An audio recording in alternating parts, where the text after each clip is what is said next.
Hi, I'm JJ French. That's right. And I am a CGO. Always saying guitars are playing a part of who we are. Got a cool job, but there's so much more to the chairman and women of the pedal board. You're a CGO, Chief Guitar Officer. The show where we talk with leaders in culture, all connected by their deep passion for guitar. Welcome to Chief Guitar Officer. I'm Scott Haidt. And I'm Judd Silver. Scott, you've been in a lot of bands, right? I sure have. Think back to your earliest days playing in bands. Mm-hmm. There was always a person who was in charge. Somebody had to be running the show. Well, isn't usually the drummer or the bass player, isn't that who is usually made the manager? No, I'm just kidding. That does happen, though. It does happen. It does. It's sort of the cliche. It's like, to settle up the show, talk to the drummer. You know what? That was actually me. I was definitely really? kind of thinking business while playing music. And eventually when I got more serious bands, we had some real managers. So I guess I was a young CGO. On the show today, our guest was in a huge band, and he was the manager of that band while he was in the band. That's right. Then became a successful manager, and then went on to a career as an entrepreneur. He does business speaking engagements. He's written a book. He writes columns all the time for business magazines and other things. He's a very, very interesting Who is guy. JJ French. You know him from the band Twisted Sister, but he's done a whole lot more. JJ French, Chief Guitar Officer. Rock legend, manager, storyteller, thought leader, and CGO. JJ French, welcome to Chief Guitar Officer. How dare you wake me up at this time? JJ and I have known each other for a long time. JJ actually was the manager of my band about when I was there 20 years ago. And just such a brilliant dude, so well-rounded. No, you guys owe me money, as a matter of fact. No, you know what they say about managers? You know, there's all those jokes about guitar players, you know, like and bass players and drummers and stuff. But the jokes that managers tell about artists, the one thing I hate about management is I have to give you guys 80% of what I earn. That's one of them. And the other is managing a rock artist is like putting a saddle on an atomic bomb and holding on until the thing explodes. And it usually does explode. So it usually explodes. And by the way, I have to say that when people ask me, you know, did you guys ever play CBGBs? I said, Twisted Sister was way too big to ever play CBGBs. CBGBs never could afford us back in the day. They couldn't. It was too tiny a room, and we were making $5,000 a night at the time. And, you know, as a cover band, you know what I mean? We're never going to do it. But I did. I played it with you guys. I actually played. Right. I came on stage and played. So I can actually say I played at CBGBs, wow. You know, which is the biggest dump on the planet. I mean, what a disgustingly horrible. And the bathrooms to match, right? Well, you know, the thing about that gig was my wife was working for EMI at the time, and they had a band called Dead On. And the Dead On was playing their debut gig at CB's, and it was in the middle of summer. So the whole label was down there, you know, and the label shows up, and this is this grungy, disgusting club in the Lower East Side, and nothing but just junkies and hookers, and it's a real New York City scenescape in the summer. It's hot outside, everyone's smoking cigarettes, and a morgue truck pulls up because the Bowery Hotel, which is upstairs, someone had just died. So no one's paying any attention to this scene because this is New York. They go up to get the body, and they bring the body out. Now, because I'm thinking, this is funny, man. This is like a band's called Dead On, and the guy is dead. And they're bringing the body out in a body bag. And they walk to the back of the morgue truck to put the body in the back of the morgue truck because that's why they're there. And they realize that the key to the door is in the ignition. So they drop the body on the street to get the key. And a cab pulls up, and out walks a record executive who trips over the body. And I thought to myself, if the record label had any brains at all, they would take a photo of that and they would run a full-page ad, Dead On kills him at CBGBs. And you can't make that up at all. And you can't make that shit up. So JJ, tell us what are you working on now? You got your hands in a lot of stuff. I do. I have a podcast. I have a book called Twisted Business, and I promote the book. And I have a podcast, The JJ French Connection, Beyond the Music. And there's a lot of great artists on. Like I've got Steve Vai and Joe Satriani. I've had Joe Bonamassa, and I've had Oz Noy, and I've had Tommy Emmanuel, and I had Steve Lukather, but a lot of great musicians. But I have authors and directors and whatever excites me to talk to people, I have them on. So it's a unique way for me to talk my way into making money. As my daughter has said, if I can make money talking, I'll be the richest person on earth, which I thought was a rather interesting observation. But I enjoy my podcast, and it's on Spotify and Apple and blah, blah, blah. And I do motivational speaking keynote speeches because of my book, Twisted Business, which is a very business-oriented book. Rock and roll is the context by which the stories are told because they're funny and sexy. But the truth is that the business lessons are all universal. They fit with any business, which is why I'm hired by insurance companies, banking organizations. I mean, people I didn't expect that would be my audience. It turns out it really was my audience. So I don't really speak to musicians. I speak to business people, entrepreneurs, and I tell them the story about the band and how we were turned down more times in a bedsheet in a whorehouse and have come back more times than Freddy Krueger. And that is the essence of anyone's life. That's your life. You run into obstacles and challenges and crises and catastrophes, and it's how you respond to all of them. And I give them tools as to how they do it. And I think that they think, wow, here's a guy from a heavy metal band who maybe some of them would just assume that maybe the only word I know is duh. And you come out and you methodically take them through the history of the band, and they methodically see how the band succeeded. And they're shocked and surprised, and it's always entertaining because it's entertaining. Right? That's what I do. I am the entertainment value. So there's a performance aspect to it. Absolutely. And coming from a band, the band situation, which you just brought up, the tenacity and resilience that it takes to do what you've accomplished, translating that into the business world. Can you talk a little bit about that transition from the band into the entrepreneurial? I didn't join the band to be anything more than a guitar player when I was 20 years old. I didn't know what I was getting into. I mean, I knew I was getting into some crazy shit because you have to be an idiot to not, if you want to finally make the dive in, you have to say to yourself, I'm prepared for anything that happens. But I had no idea what was about to happen. I was in an Allman Brothers copy band the summer before, and then cut the hair off, dyed it blonde, wanted to be Mick Ronson from the Spiders from Mars. Like that was all of a sudden what I wanted to be. This guy, this drummer in the Allman Brothers band kind of said, his agent called him and said, I know a glitter band, for lack of a better phrase, 1972. They're looking for a glitter guy. He says, oh, I know a guy because he just transformed into a glitter guy. Anyway, the band starts, and I'm the guitar player. First of all, the bar scene, drinking age 18, clubs gigantic. I mean, gigantic for cover bands. People don't understand it. You try to explain this to artists today. The working ethic in those days was you work 6 nights a week, 5 shows a night. That's what you did. It's not like I'm doing something special. That's how the world worked. You played 40 on, 20 off, 40 on, 20 off. You did it from 9 in the evening till 2 o'clock in the morning. On weekends, you'd play till 4 o'clock in the morning, and that's how you did it. We're 20 years old. That's the rules. And then on top of that, you've got drugs and alcohol fueling the band members of all these groups. And the band became very successful as Twisted Sister very quickly. And then very quickly, within 2 years, the band imploded because of a fight due to alcohol. Singer got drunk, pulled a gun out on the drummer, blah, blah, blah. It's all in the book. And then we had to reform the band again. And then that band reformed, had a couple of meth addicts in it. And then they screwed that up and they were fired. And then the band transitioned again. And the bottom line is that the time the band made it in 84 to the world where, oh, look at this fully formed band, we had already been together 10 years, 12 years, and played thousands of shows. The one thing I will say on behalf of all the band members was we were strict about the money. We said, here, this is what we need to live on, and the rest we will put into promotion, buying equipment, looking professional, putting on professional shows. So at the end of the day, in the bars, I'm playing through 3 Marshall stacks. In the bars, in bars, right? Gigantic PA systems, gigantic light shows, in bars, putting on concert-style performances every night. So good that most people had no need to go see Zeppelin or Allman Brothers because you got that every night. We weren't called tribute bands in those days. They were just bands. Rock bands. But Twisted did originals, and we always knew that we had to get out of it. And I always kind of feared that the club scene would implode, which it did. Drinking age went up to 21, clubs imploded. That forms the foundation of But those lessons you're talking about, like putting everything back into I'll call the band the business, you were reinvesting in yourselves.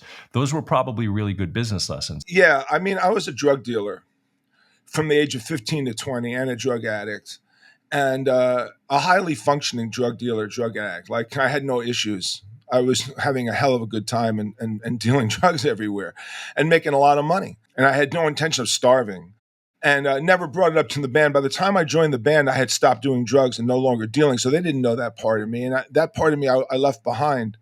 And I'm glad I left it behind. But imagine trying to keep a band together straight in a business of rock music. Now I'm completely straight. I don't drink. I never drank. Let me put this.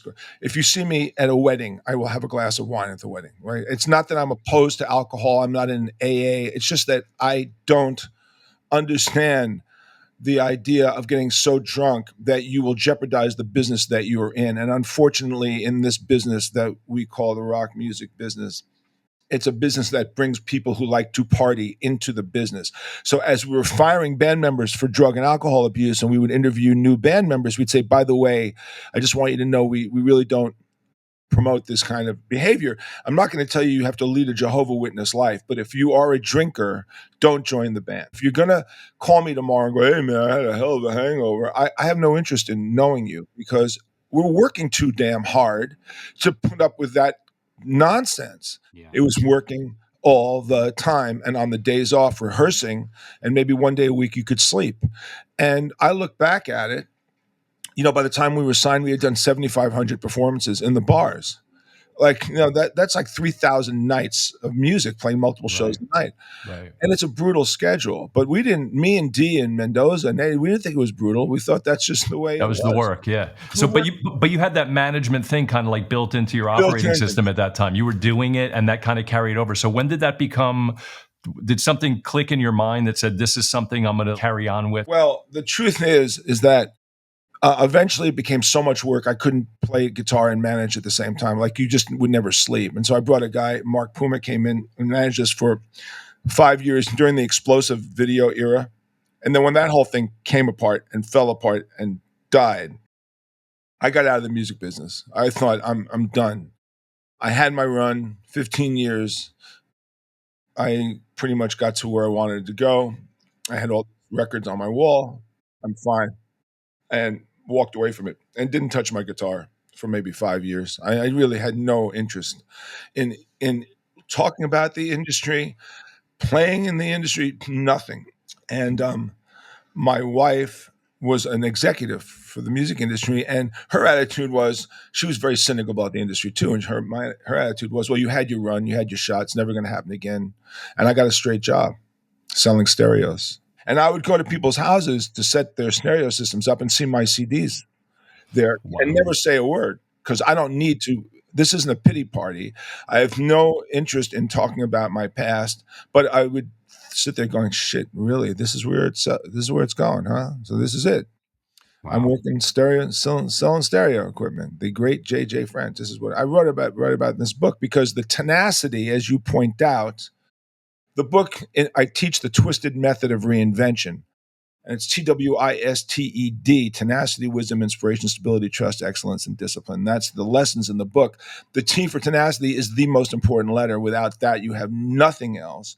So I'm very tenacious, and through a series of crazy coincidences, the band Seven Dust, who was a band called, Red Threat in 87, eventually morphs in 7 or 8 versions later, years later, into Seven Dust.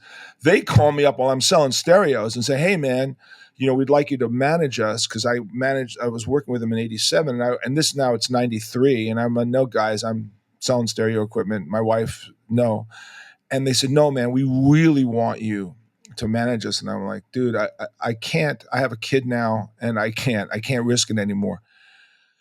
So they come to New York City, which I didn't think they were actually going to do. I put them in a couple of clubs in New York, and they were actually really great. Mm-hmm. They were called Crawl Space. And I said to my wife, I want one more shot at it. And she says, you got one shot, $2,000. If you can get them a deal with $2,000, fine. So I took the $2,000, got a lawyer, got a production deal, Flew down to Atlanta. The production was $1,100. The plane tickets were $400, and I did a demo tape for $300. Wow. Came in under $2,000. Came up to New York and shopped it around New York City. And on the 9th month of shopping it, TVT signs the band. And all of a sudden, they hand me a big check. And I'm still selling stereo shit. Right. And now I'm managing the band from the basement of the stereo store while I'm selling. And they become huge in 96. The record is huge. In fact, the debut album I'm proud of, produced it with Mendoza, is still their biggest selling record. And all of a sudden, I can't selling. The owner of the stereo store said, "What are you doing? Are you managing this band or are you working here? Pick one." Well, I'm making so much money managing the band. It was kind of stupid. So I quit. This is around the time that we meet because I'm managing artists. All of a sudden, I'm back fully into this world. But I thought to myself, am I a player? I'm a manager. What am I? And then what happened was Seven Dust fires me. My wife and I divorce, and I'm back to square one again. I mean, this is what I went through this once before with my first wife when the band ended. Now it's my second run of getting to the top and crashing. And I'm sitting there going, shit, what could possibly happen? Well, what happened was 9/11 happened. And 9/11 led to the reformation of Twisted to do a benefit for the New York City Widows and Orphans of the New York City Police and Fire Department, because we all are from New York, and all of us, if you're a New York City person, you know someone who died in 9/11, or you know someone who knows someone who died. The band reforms without any other thought than just doing this good thing, because we hadn't been together in 12 years. The next thing you know, all these festivals call up. Oh, you guys are back? We're like, no, we're not. Oh, for 2 years, we ignored all the calls. And we finally said, okay, can you really want us back? We're only going to come back as headliners. And we've never been headliners in Europe, as big as we were. Never. Cruiser Sister was like a Broadway show. The sets are exact. They went on exactly on time. The intro tape goes on for the next 2 hours. The automatic pilot, you know where you're standing, you know what you're doing. Everything is programmed. That's how come we do it so well. It's perfectly programmed. I mean, I like to say it's the Broadway, it's the heavy metal version of Cats. Okay. Except that we're Jewish, so it's Katz. That's my joke. But that's the Mel Brooks version. That's the Mel Brooks version of Cats. So I love it. And you're now managing the band at this point. And I'm managing the band. So you're really calling the shots and making these things happen. Full on. Yeah. So the band comes back and winds up being one of the biggest bands in the festival circuit. And we did it for many years until my drummer died in 2015. AJ passed away in 2014. And that was horrible, because he was a phenomenal drummer and like my little baby brother. And I think we stayed together 2 more years. Mike Portnoy, the great legendary Mike Portnoy, who grew up sneaking into bars with Steve Vai to see Twisted Sister in Long Island. And it's so funny because Steve Vai was telling me the story. Him and Portnoy used to sneak in. I mean, it's an honor, right? It's an absolute honor to think you have that effect on people. Then finally, 2016, we retired. So now let's take you to now. So here I am, podcast, author, keynote speaker. Earliest days of playing, how did JJ become a All right, guitar player? Here's what happened.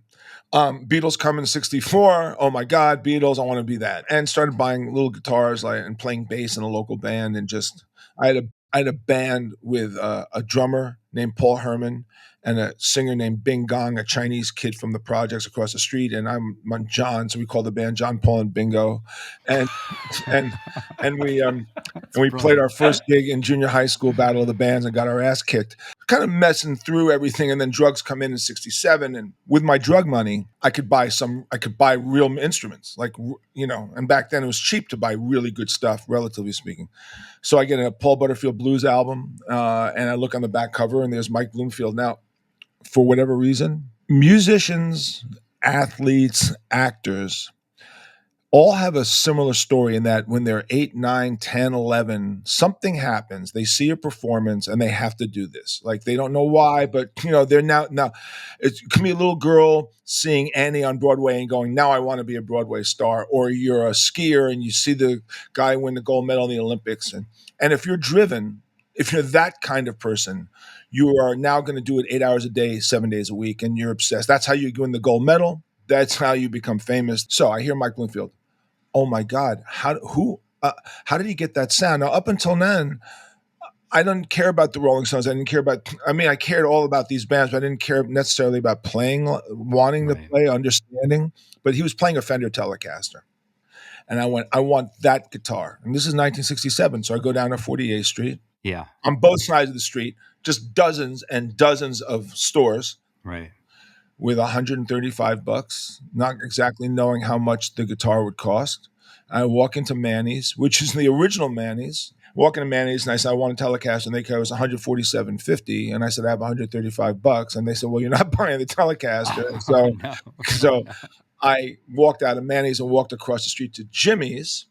By the way, both of these stores are not only long gone, but now there's just gigantic office buildings where these stores were. Unbelievable. I walk into Jimmy's and I said, I just tried to buy a Telecaster. The guy said $147.50. The guy goes, what do you got? Now, you know, these are the days in New York, right? This is like, what do you got? How much you got on you, kid? I got $135. He goes, all right. He goes, can you do it without a guitar case? That was the $12.50 difference. He said, I can just give it to you in a cardboard box. I said, done. So I took that guitar home. So, of course, how am I explaining this to my mother? My parents had no money. So how do I have a brand new electric guitar? I told her I borrowed it from a friend. So I got mononucleosis, bad case of it. I'm literally at home for 6 weeks, sick. And I said to my dad, buy me 3 record albums. Buy me Born Under a Bad Sign, Albert King, Blues Breakers, Eric Clapton, and I think East West, Paul Butterfield, right? So he buys me these records, and for the next 6 weeks, I'm every day, because I'm not doing schoolwork, 8 hours, I'm sleeping with the guitar in my bed, playing constantly. When I came out of my sick bed 6 weeks later, I knew enough.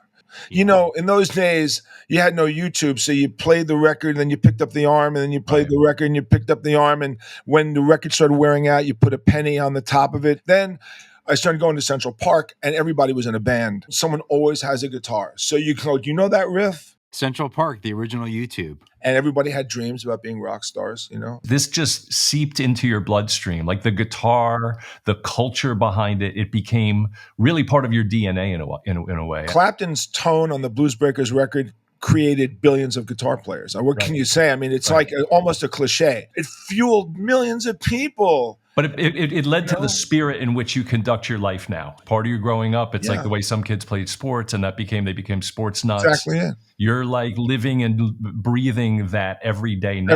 Every day. But now, is it still part of your life? Like, what is your interaction with the guitar on a day-to-day basis? That's such an interesting time for you to call me or have me on the show. It's really interesting because I just played Jazz Fest in New Orleans 2 days ago. Nice. Totally completely unexpected. And it was phenomenal. Wow. I had the greatest time, man. They were all like, dude, you got to do this more often. Some guy came up to me, when your record coming out? I mean, it was really... So when we ask if guitar is still very much a part of your life, the answer is yes. The answer is at this moment, I'm more hyped up and excited about my guitar playing than I have been in years. Great. So, JJ, maybe it's time to share some guitars. All right.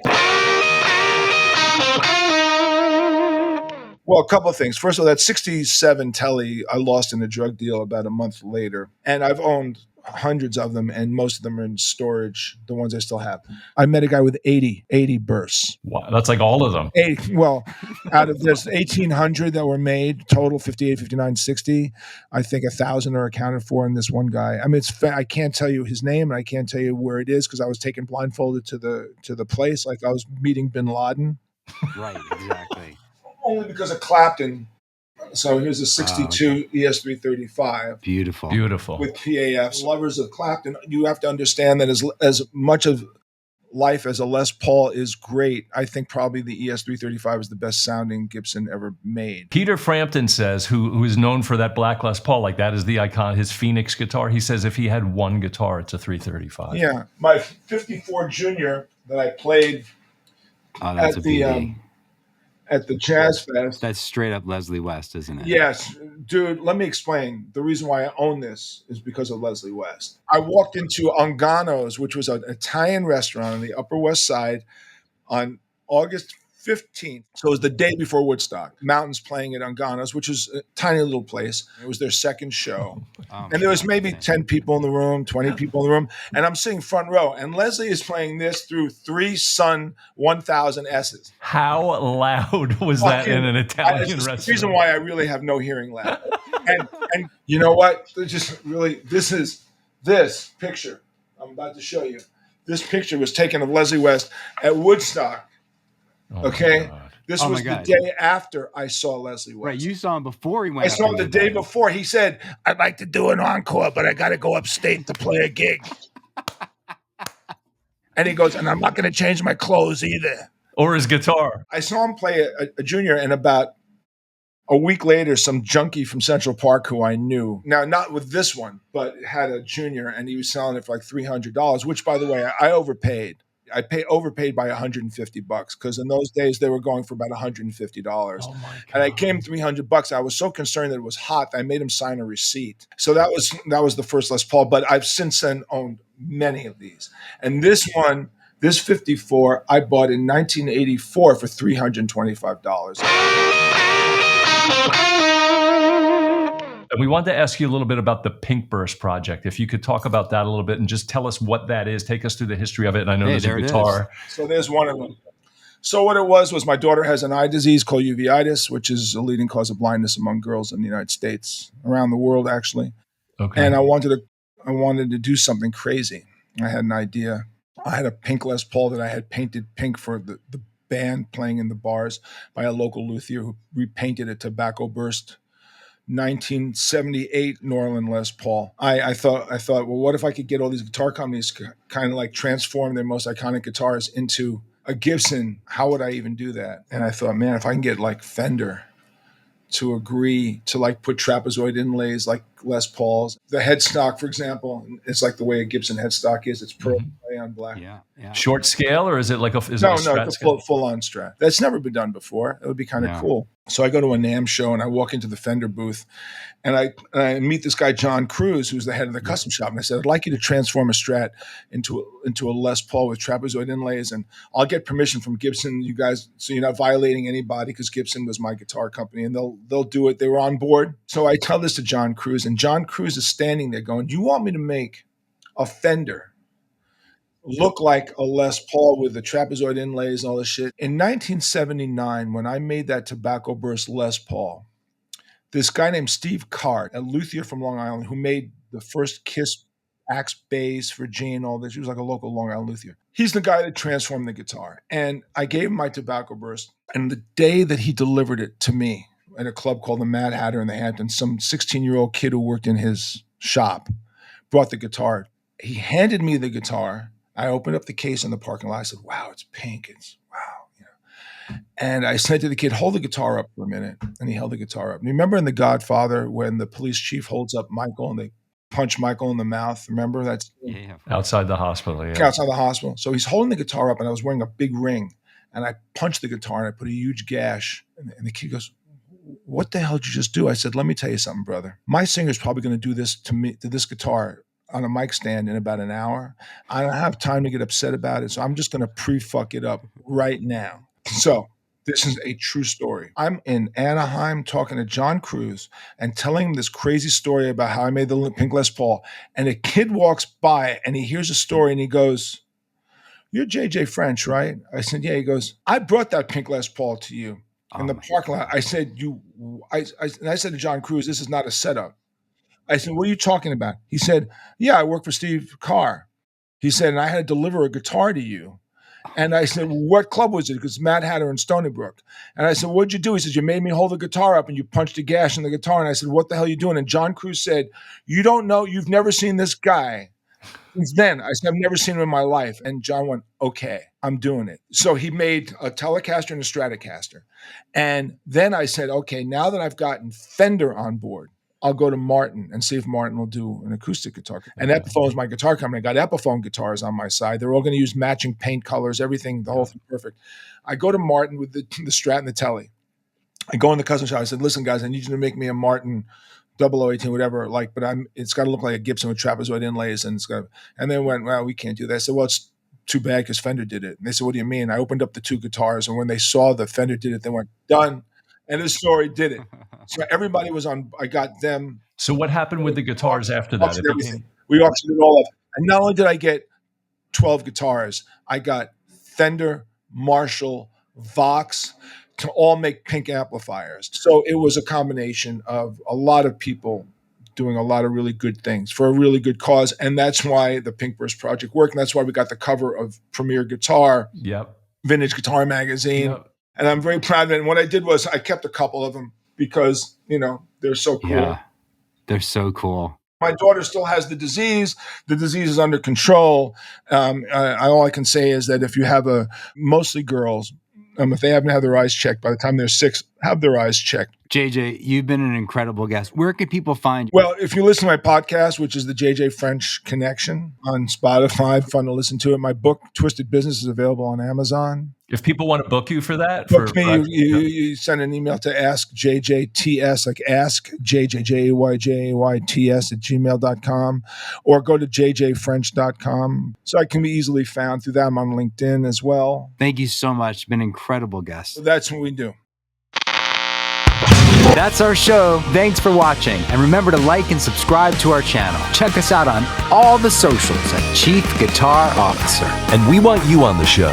Go to chiefguitarofficer.com, look for the section called You're a CGO, send us your video, and be featured on a future episode. Just like this.